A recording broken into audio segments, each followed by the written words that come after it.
Stepping aside just from the question of accounting standards and looking at the value of reporting and accounting within entities particularly, but also to other parties. If, for example, you are a smallish proprietary company, you're not required to lodge financial statements, what should you be doing about your own accounting and reporting within your own sphere? On the one hand, you could take a very simple view of this, that the corporation's law requires you to have adequate books and records, and a basic set of accounts every now and again will be part of complying with that requirement. And you might take the mentality that this is largely a tick-the-box compliance exercise that, if anything, is taking time away from the business. That's one mentality. I think the other mentality is to look at what we are trying to do in general purpose financial reporting and think about what can be learned from that and how useful it might be within a business. For example, financial instruments are thought to be a very complex part of general purpose financial reporting. And they can be. It is possible to have some very structured, difficult, sculptured circumstances in which determining the correct accounting is quite difficult.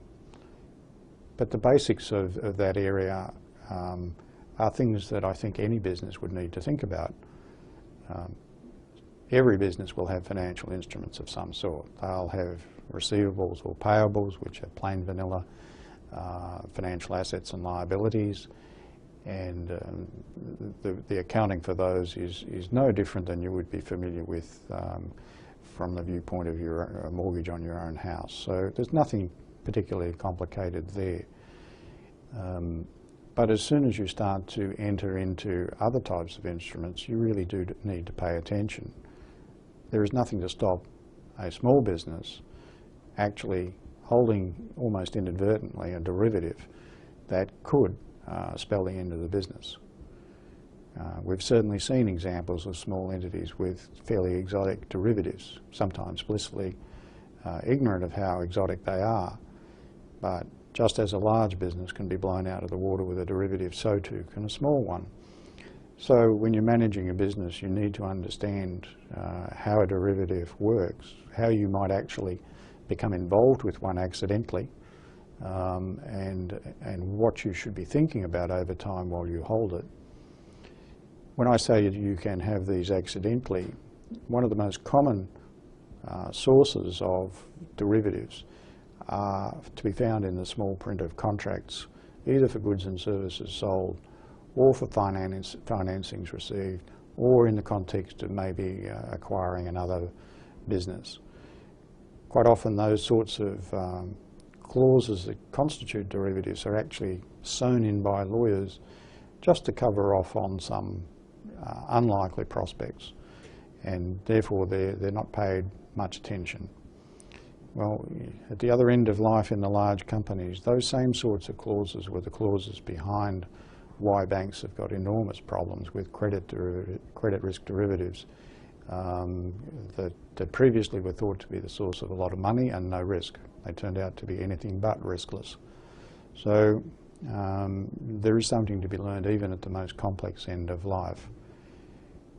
The broad message that I would give to you is no matter how arcane accounting standards might seem to be to you, they are being driven by a desire to reveal the economics of a business.